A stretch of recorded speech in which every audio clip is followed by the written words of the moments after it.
নমস্কার, কেমন আছেন সবাই? আমার নতুন একটি ব্লগে আপনাদের সকলকে ওয়েলকাম জানাই। শীত তো প্রায় চলেই এলো, এদিকে আমি এখনও অবধি নার্সারির চারাগুলো বসাতে পারলাম না। তবে এই আমেরিকান জবাটা আমাকে কিন্তু নিরাশ করেনি, তার সুন্দর রূপ নিয়ে আজকে এসে হাজির। নার্সারি থেকেই এই চারাটি আমি এনেছিলাম, আর কুড়িটা কিন্তু নার্সারি থেকে আনার সময়ই ছিল। তবে বাড়িতে টবে বসানোর পর আরও দুটো কুড়ি এসেছে দেখুন। নার্সারিতে জবার কালেকশনগুলো যখন আমি দেখছিলাম, সব থেকে বড় জবা এটাই ফুটেছিল, আর এত সুন্দর এর কালারটা না নিয়ে থাকতে পারলাম না। চলুন বাকি গাছগুলোতে একটু জল দিয়ে নেওয়া যাক। আমি প্রতিদিন এই চাল ধোয়া জলটা রেখে দিতাম, পরে বিকালের দিকে এই জলটা আমি প্রত্যেকটা গাছে দিয়ে দিই খাবার হিসাবে। চাল ধোয়া জলের উপকারিতা আপনারা প্রায় সবাই জানেন, গাছের জন্য এর উপকারিতা জুড়ি মেলা ভার। এখন আপাতত এই চাল ধোয়া জলটাই আমি ইউজ করে থাকি, কোনো রকম সার এখনও অবধি প্রয়োগ করিনি। তবে নেক্সট উইক থেকে আমি খোল জল দেওয়া স্টার্ট করব। এখন তো গাছের বয়স মাত্র 20 দিন, পরের সপ্তাহ থেকে খোল জল দেওয়া যেতেই পারে। এদিকে এই বেগুন গাছগুলোও কিন্তু আমি বাদ রাখি না, একটু হলেও এদেরকেও আমি চাল ধোয়া জল দিয়ে থাকি। আগের মাসে বেশ কয়েকটা বেগুন পেয়েছিলাম এই গাছে থেকে। এদিকে আবার একটা টমেটো চারাকে আমার রিপোর্ট করতে হবে, বড্ড ছোট জায়গায় বসিয়ে ফেলেছিলাম, এটাকে আবার একটা বড় জায়গায় ট্রান্সফার করতে হবে। তখন এটাকে 4 ইঞ্চি একটা ছোট্ট টবে বসিয়েছিলাম, কি করব, তখন তো আর বড় জায়গা ছিল না সবগুলোর জন্য। এখনও অনেক সবজি চারা, ফুলের চারা বসাতে বাকি আছে, অত টব কেনা তো পসিবল না, সেই জন্য মিশো থেকে এই গ্রো ব্যাগগুলো আমি অর্ডার করেছিলাম। দেখুন, এতে টোটাল 10টা গ্রো ব্যাগ ছিল, ওই 10x12 এরকম গ্রো ব্যাগ হবে। ডেসক্রিপশানে দেখলাম ফ্রি সাইজ লেখা আছে, আর একটু রিভিউ দেখে নিয়েছিলাম। এখন মনে হচ্ছে এগুলো প্রায় যথেষ্ট বড়, এতে অনেক মাটি লাগবে। যে কোনো সবজির গাছ লাগানোর পক্ষে এগুলো খুব ভালো। টোটাল প্যাকেজটার দাম নিয়েছিল ওই 140 টাকা মতো। ম্যাটেরিয়াল নিয়ে কিন্তু কোনো কথা হবে না, যথেষ্ট ভালো ম্যাটেরিয়াল দিয়েছে মিশো। আর দেখতে পাচ্ছেন গ্রো ব্যাগের নিচের দিকে ফুটো ফুটো করা আছে, যাতে জল সহজেই বেরিয়ে যেতে পারে। এই গ্রো ব্যাগটা কেউ নিতে চাইলে আমি ডেসক্রিপশনে মিশোর লিঙ্ক দিয়ে দিয়েছি, দেখে নেবেন। এই দেখুন, আমি আগে থেকে মাটিটাও রেডি করে রেখেছি, এদিকে আবার সবজির খোসাও নিয়েছি।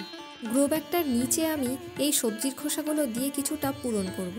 এই ডিমের খোসা কিন্তু গাছের জন্য খুব উপকারী, কেউ ফেলে দেবেন না কিন্তু। যদি গাছ থাকে বাড়িতে তো গাছের তলাইতে এই ডিমের খোলাগুলো ফেলে দিন। মাটির সাথে একটু জৈব সারও আমি মিশিয়ে নিয়েছিলাম, যাতে গাছ আরও ভালোভাবে গ্রো করে। ব্যাস, কিছুটা মাটি আমি ভর্তি করে নিলাম, এখন পুরোটা ভর্তি করব না, আগে চারাটা ওর মধ্যে বসাবো, তারপর বাকি মাটিটা দিয়ে আমি পূরণ করব। দেখছেন গাছটা টবের মাটিতে কিভাবে শিকড় ছেড়ে দিয়েছে।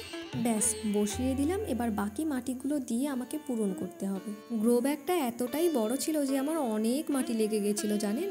তবে সবজি গাছের জন্য এই গ্রো ব্যাগগুলোই কিন্তু সব থেকে ভালো। এই ধরনের গাছগুলোকে আপনি যত বড় জায়গায় বসাবেন এর গ্রোথও তত ভালো হবে, আর এর থেকেও ভালো সব থেকে বেশি ফল দেবে এরা।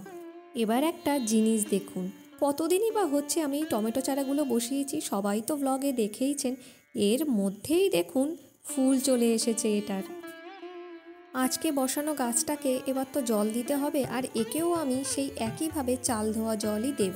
আর এই দেখুন, মনে আছে এদের কথা, এই সেই নার্সারির চারাগুলো। 10 দিন মতো হচ্ছে এই চারাগুলো, মোটামুটি বেশ ভালোই বেড়েছে। সব থেকে ভালো যেগুলো বেড়েছে সেগুলো হচ্ছে আমার স্টকের চারাগুলো, আর এই যে স্টকের চারাগুলো সব থেকে ভালো বেড়েছে কিন্তু এরা।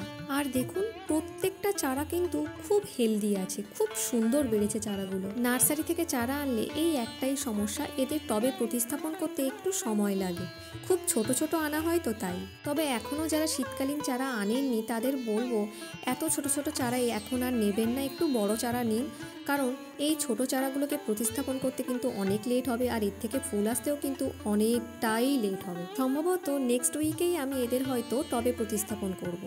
এবারে এদিকে দেখুন একটু, মাত্র 10 দিন এই লঙ্কা চারাগুলোতে লঙ্কা ধরে গেছে।